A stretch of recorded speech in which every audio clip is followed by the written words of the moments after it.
आज का जो टॉपिक है वो आपका है लाइसोसोम। सेल बायोलॉजी में लाइसोसोम है जो कि जिसका सबसे ज़्यादा यूज जो होता है वो डाइजेशन में होता है। क्लियर। तो आज का जो टॉपिक है वो आपका है लाइसोसोम। लाइसोसोम की जो सबसे पहले डिस्कवरी की थी वो सीडी ड्रूब ने की थी। सीडी ड्रूब ने।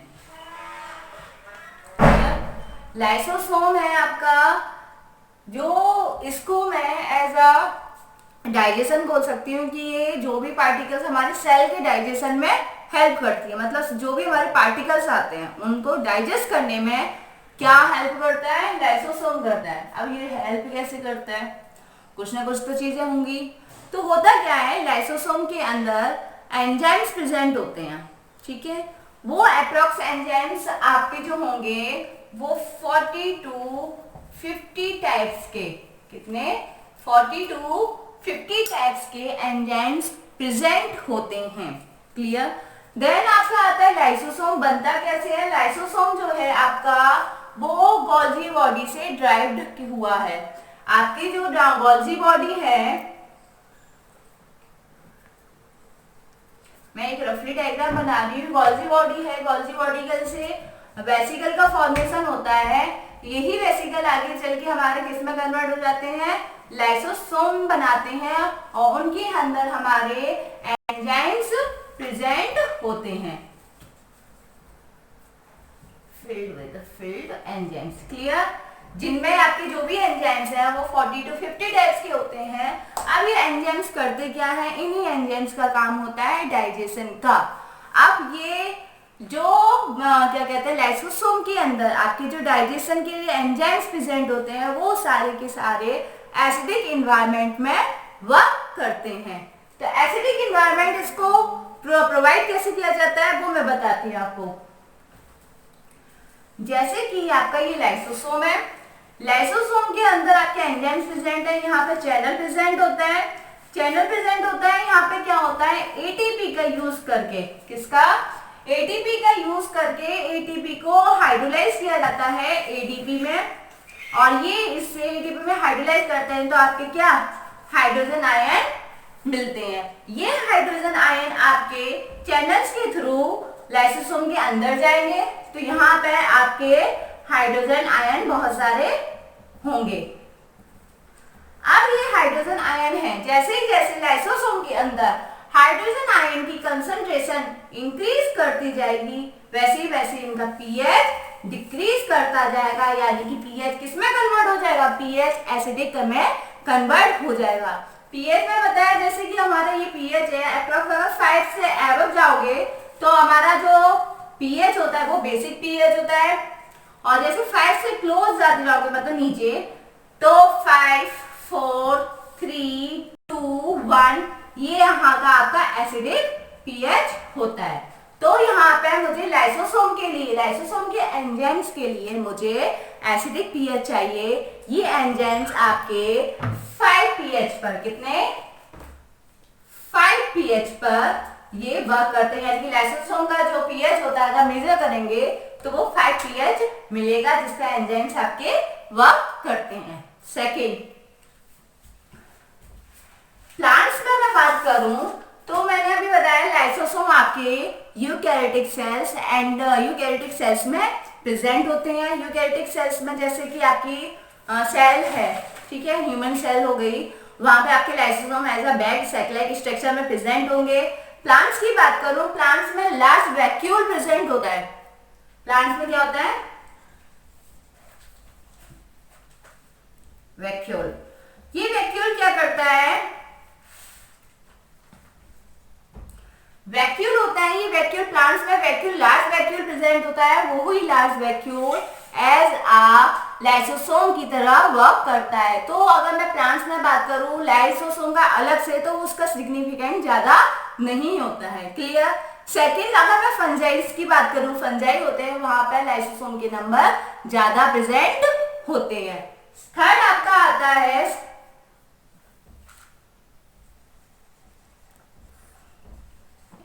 प्लांट्स। थर्ड आपका आता है जैसे कि मैं अगर बैक्टीरिया की बात करती हूँ, ठीक है, बैक्टीरिया में होता है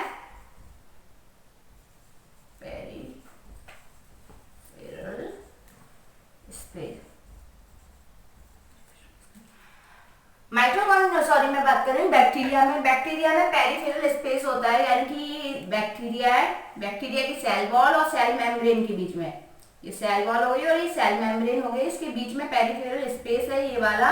इस स्पेस के ये स्पेस एज अ लाइसोसोम की तरह वर्क करता है। क्लियर है? देन आपका आता है यहाँ पर, ये हो गया पेरिफेरल स्पेस हो गया जहां पर होता है। कुछ सेल्स ऐसी होती हैं जिसमें लाइसोसोम प्रेजेंट नहीं होता, जैसे कि हमारी आरबीसी। आरबीसी सेल एक ऐसी सेल होती है जिसमें हमारी लाइसोसोम प्रेजेंट नहीं होता है।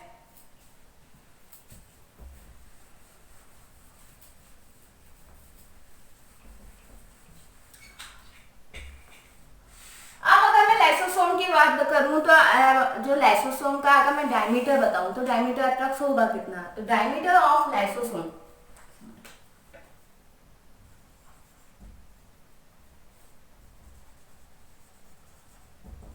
डायमीटर ऑफ लाइसोसोम अप्रॉक्स आपका 0.25 मियोमीटर से लेकर 0.50 मियोमीटर तक होता है। क्लियर? यहां तक मैंने आपको लाइसोसोम के बारे में बता दिया कि इसका काम क्या होता है, डाइजेशन का। अब मैं इसके बारे में बताती हूँ कि लाइसोसोम के टाइप की तरह में कैसे होता है वो देखिए आप।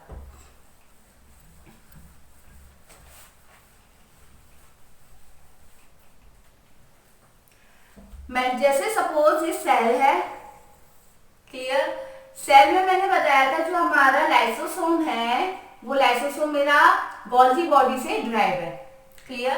तो पहला फर्स्ट नंबर पर प्राइमरी लाइसोसोम की बात हो रही है। ठीक है? प्राइमरी लाइसोसोम के अंदर जैसे ये वेसिकल बना, ये वेसिकल के अंदर आपके सिर्फ एंजाइम्स प्रेजेंट हैं। ये एंजाइम्स अभी इनएक्टिवेट फॉर्म में हैं, सिर्फ वेसिकल है और वेसिकल के अंदर सिर्फ एंजाइम प्रेजेंट है, तो उसे मैं बोलूंगी प्राइमरी लाइसोसोम। यहाँ से मेरा गोल्जी है, ये गोल्जी बॉडी हो गया, जी भी लिख देती हूँ। यहाँ से वेसिकल फॉर्मेशन हुआ जिससे मेरा लाइसोसोम बना। इस लाइसोसोम के अंदर एंजाइम्स प्रेजेंट है, इसे मैं बोलूंगी प्राइमरी लाइसोसोम। क्लियर? अब सेकेंडरी लाइसोसोम क्या होता है, एक मिनट। सपोज कोई सेल है या एंटीजन है जो हमारे बाहर से बॉडी के अंदर आया है, उसे डाइजेस्ट करना है, तो क्या होगा, हमारा कोई भी एंटीजन आया उसे एंटीबॉडी के थ्रू रिकॉग्नाइज कर लिया गया है।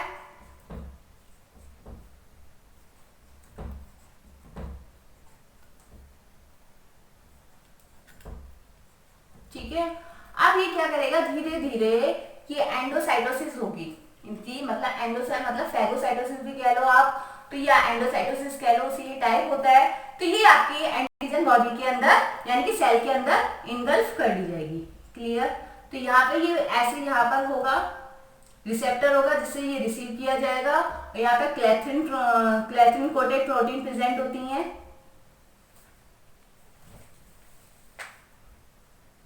ठीक है? अब ये आपका एंटीजन था, एंटीजन ये बॉडी के अंदर आया, यहाँ पर ये बॉडी के अंदर ये आ गया। क्लियर? एंटीजन है और इसके चारों तरफ क्लेथ्रिन प्रोटीन है और ये आपका है। ठीक है? ये ऐसे मान लीजिए आप।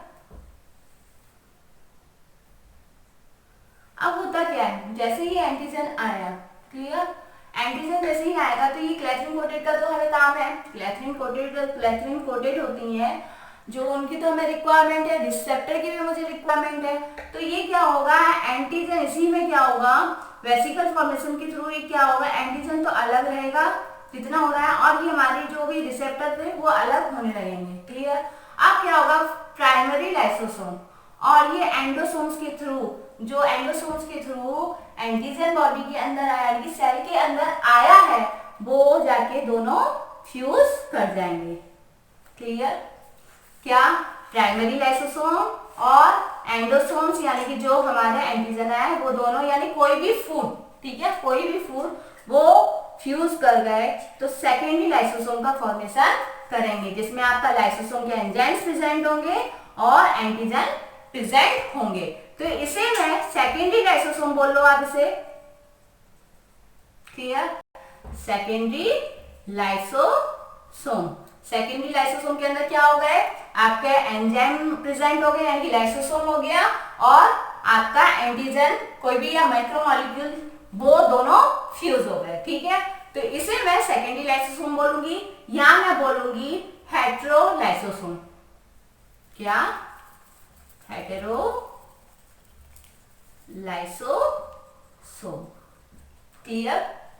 अब लाइसोसोम के अंदर क्या है, एंजाइम प्रेजेंट है, तो वो एंजाइम्स क्या करेंगे, एंटीजन को डाइजेस्ट करना शुरू कर देंगे। अब एंटीजन के जितने भी पार्टिकल डाइजेस्ट हो गए, कुछ पार्टिकल ऐसे होते हैं जो डाइजेस्ट नहीं होते, ये तो वो वेसिकल के फॉर्म में यहाँ प्रेजेंट होंगे। ये जो होगा डाइजेशन के बाद कुछ पार्टिकल्स अनडाइजेस्ट बचे होंगे, वो उसके थ्रू जो हमारी वेसिकल का फॉर्मेशन होगा उसे टर्शरी लाइसोसोम कहेंगे, टर्शरी लाइसोसोम कहेंगे या रेसिडुअल बॉडी कहेंगे। क्लियर, यानी कि आपका हो गया सेकेंड, यानी कि टर्शरी लाइसोसोम या रेसिडुअल बॉडी। क्लियर, क्लियर हो गया यहाँ तक आपको कि यहाँ पर क्या हो गया, प्राइमरी लाइसोसोम हो गया जहां पे सिर्फ एंजाइम्स प्रेजेंट थे, सेकेंडरी लाइसोसोम जहां पे सिर्फ आपके एंजाइम और प्लस फूड प्रेजेंट है, टर्शरी लाइसोसोम यानी कि रेसिडुअल बॉडी, रेसिडुअल बॉडी का मतलब बचे हुए पार्ट यानी कि अनडाइजेस्ट पार्ट वेसिकल के अंदर प्रेजेंट होंगे। क्लियर, और ये अनडाइजेस्ट पार्ट बॉडी के बाहर भेज दिए जाते हैं। क्लियर, यहां तक आपको क्लियर हो गया। अब यहाँ का हो गया, अब ये हो गया सेकंड। अब क्या होता है इनके लाइसोसोम में, एक होता है आपका ऑटो लाइसोसोम, फोर्थ नंबर का मान के लिए चलिए आप लाइसोसोम का टाइप। ऑटो लाइसोसोम, ऑटो का मतलब खुद, लाइसोसोम मतलब लाइसिस करना यानी कि खुद के ही पार्ट की लाइसिस करना। क्लियर, मतलब सेल के कुछ पार्ट ऐसे होंगे जिसके लाइसोसोम उसे डाइजेस्ट करेगा। क्लियर, तो उस चीज को बोलेंगे ऑटो लाइसोसोम। सपोज यहाँ पर अगर आपकी सेल है, ठीक है, सेल के अंदर माइटोकॉन्ड्रिया है, यहाँ एंटीजन की नहीं बात कर रही, यहाँ पर मैं बोल देती हूँ, यहाँ पर मेरा यहाँ पर क्या है, माइटोकॉन्ड्रिया है। क्लियर, ये माइटोकॉन्ड्रिया को मुझे डाइजेस्ट करना है, तो यहाँ पर क्या होगा, एंटीजन की जगह जाके ये आपका माइटोकॉन्ड्रिया लाइसोसोम से जाके फ्यूज करेगा। ठीक है, अब ये जैसे फ्यूज करेगा तो यहाँ पर जो आपकी प्रोसेस होगी उस प्रोसेस को मैं ऑटो लाइसोसोम का नाम दूंगी। यहाँ पर आपके सेल के कोई भी पार्टिकल्स होंगे जिससे के थ्रू क्या होगा, आपकी कोई भी पार्टिकल्स या कि आप प्लास्टिड ले लो या माइटोकॉन्ड्रिया ले लो या अदर पार्ट्स जो भी हैं उनकी लाइसिस होगी, तो यहाँ पे मैं जो नाम दूंगी उस लाइसोसोम का, उसका नाम क्या होगा, ऑटो लाइसोसोम नाम होगा। क्लियर, अब ये तो हो गए इनके टाइप्स के बारे में कि लाइसोसोम के टाइप हो गए, मतलब primary, secondary, tertiary and auto lysosome. अब आते हैं इनका फंक्शन क्या क्या होते हैं।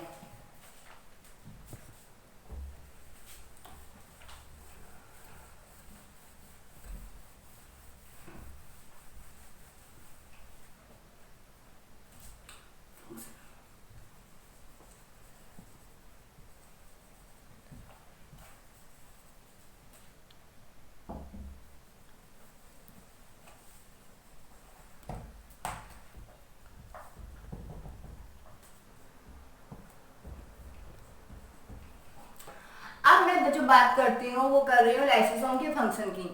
मेन फंक्शन तो पता चल गया कि लाइसोसोम का जो मेन फंक्शन होता है वो डाइजेशन का काम होता है। अब यहाँ पे जो मैं बात कर रही हूँ वो है डाइजेशन कैसे, यानी कि पहला आपका हो गया फैगोसाइटोसिस ऑफ एक्सटर्नल पार्टिकल्स। ठीक है, मतलब यहाँ पे जो मैंने पहला पार्ट लिया हुआ है फंक्शन का वो लाइसोसोम का है, फैगोसाइटोसिस ऑफ एक्सटर्नल पार्टिकल्स।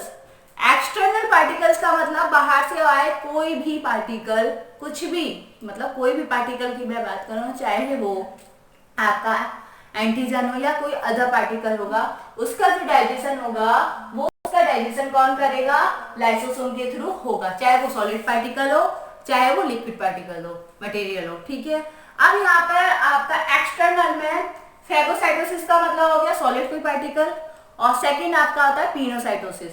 ठीक है, फेगो का मतलब हो गया मतलब सॉलिड मटेरियल, जिसका डाइजेशन सॉलिड मटेरियल बाहर से आया है। ठीक है, पिनोसाइटोसिस का मतलब होता है लिक्विड मटेरियल कोई उसको इनगल्फ किया है सेल के अंदर। ठीक है, तो यहाँ पे पहला हो गया फेगोसाइटोसिस यानी कि उसके क्लियर करना, किल करना। ठीक है, तो वो हो गया आपका phagocytosis of inter external particle. Second है आपका इंट्रा सेल्यूलर डाइजेशन। यहाँ पे मैं इंट्रासेल्युलर डाइजेशन की कह रही हूँ, मतलब सेल के अंदर की डाइजेशन की रिक्वायरमेंट होती है, जहां पर खुद लाइसोसोम कुछ पार्ट जरूरत होने पर बॉडी के कुछ मॉलिक्यूल्स को तोड़ता है, डाइजेस्ट करता है। जैसे सबसे अच्छा एग्जांपल आप ले लो सीड जर्मिनेशन के टाइम का, किसका, सीड जर्मिनेशन।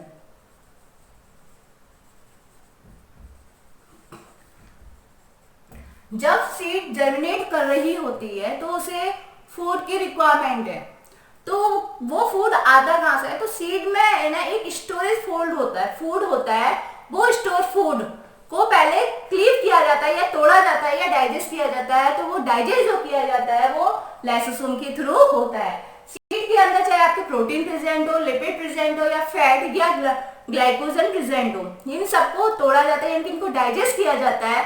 वो जो डाइजेशन का काम जो करता है वो लाइसोसोम करता है। देन आपका फर्स्ट ये हो गया, सेकंड ये, अब आता है थर्ड नंबर इंटरसेल्युलर डाइजेशन हो गया। अब आता है extra cellular digestion. Extra cellular digestion की बात करूं तो सबसे अच्छा एग्जांपल ले लो, जब फर्टिलाइजेशन के टाइम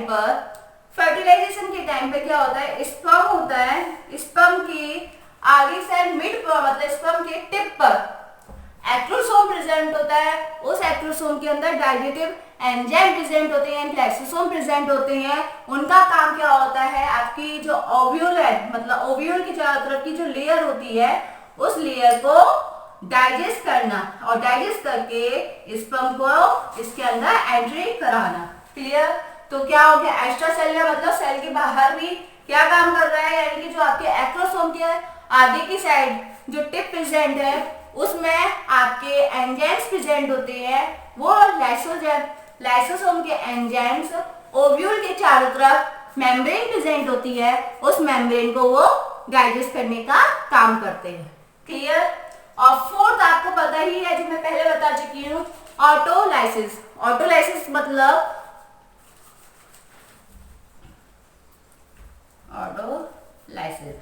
ऑटोलाइसिस का मतलब हो गया यानी कि खुद की सेल को डाइजेस्ट करना। ये भी खुद की सेल को भी डाइजेस्ट करने का काम कौन करता है, लाइसोसोम करता है। अब यहाँ पे मैं कुछ आपको इसकी डिसीज बता रही हूँ जो लाइसोसोम की वजह से डिसीज कॉज करती हैं।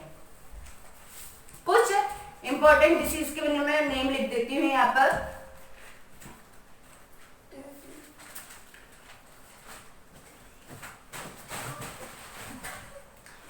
एंजाइम्स में बहुत सारे टाइप की मैंने बताए थे, अप्रॉक्स 40 to 50 टाइप्स के एंजाइम्स लाइसोसोम के अंदर प्रेजेंट होते हैं। ठीक है, और कुछ एंजाइम्स के जीन की वजह जिसकी वजह से वो एंजाइम्स बन रहे हैं उनमें म्यूटेशन होने की वजह से डिसीज कॉज करते हैं। अब ऐसी डिसीज में मैं नाम बता रही हूँ, जैसे पहला है आपका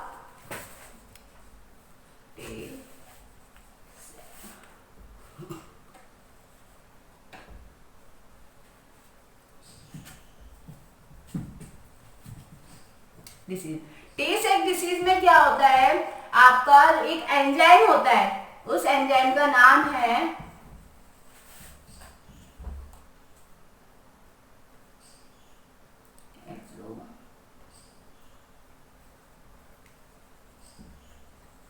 एक्सोसेमिडेज ए। हेक्सोसेमिडेज ए एंजाइम में म्यूटेशन होता है जिसकी वजह से टी-सेक डिसीज कॉज होती है। ये डिसीज जिन पीपल्स में प्रेजेंट होती है वो मलेरिया के रेजिस्टेंट हो जाते हैं, मतलब उनमें मलेरिया कॉज नहीं होता। आपकी ऐसी आता है। सेकंड है आपकी गॉचर डिसीज।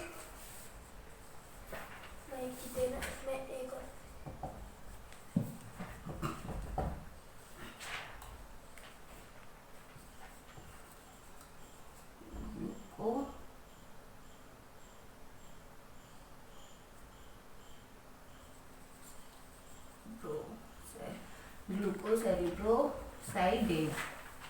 अब गॉचर डिसीज है एक। गॉचर डिसीज जो उसमें होता है, क्या होता है, ग्लूकोसेरिब्रोसाइडेज एंजाइम होता है जिसमें म्यूटेशन होने की वजह से ये आपका गॉचर डिसीज कॉज करती है। ऐसे ही आपकी एक थर्ड डिसीज है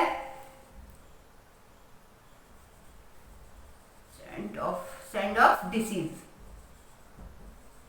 सैंडोफ डिसीज जो है आपकी, सैंडोफ डिसीज का जो मेन रीजन होता है वो आपका हेक्सोसेमिडेज ए एंड बी दोनों एंजाइम में म्यूटेशन होने की वजह से, इनके जीन्स में म्यूटेशन होने की वजह से, एंजाइम्स में नहीं, जीन्स में म्यूटेशन होने की वजह से, जिन जीन्स की वजह से इन एंजाइम्स की सिंथेसिस हो रही है, उन जीन्स में म्यूटेशन होने की वजह से आपकी ये डिसीज कॉज होती हैं। सेमिडेज ए एंड बी। क्लियर? यहाँ पे लाइसोसोम के रिलेटेड कुछ डिसीज है जिन्हें मैंने लिख दी है जिनकी वजह से डिसीज होती है। पहला आपका टे-सेक डिसीज है जो हेक्सोसेमिडेज ए की वजह से होता है। सेकंड गॉचर डिसीज है जो ग्लूकोसेरिब्रोसाइडेज एंजाइम की वजह से होता है। एंड थर्ड आपका है सैंडोफ डिसीज जो हेक्सोसेमिडेज ए एंड बी की वजह से होता है। यहाँ तक आपका आज का टॉपिक लाइसोसोम खत्म होता है। अगर आपको ये वीडियो पसंद आती है तो please like and subscribe. Thank you.